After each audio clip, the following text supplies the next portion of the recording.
Right now, we're seeing a significant surge in sentiment around digital transformation at plus 0.85, along with a momentum of plus 0.26 over the last 24 hours. This is not just a minor uptick, it's a notable departure from previous trends, indicating a fresh wave of enthusiasm and engagement in this space. With our API, you can retrieve sentiment scores, momentum data, and semantic clusters, allowing you to analyze not just the mood, but also the underlying themes driving these shifts. Imagine you're developing a dashboard for enterprise decision-makers.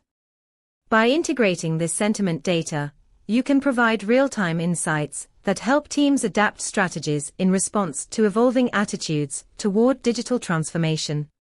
To dive deeper into the capabilities of our API, visit pulsebit.logenterprise.com/docs. Let's turn insights into action.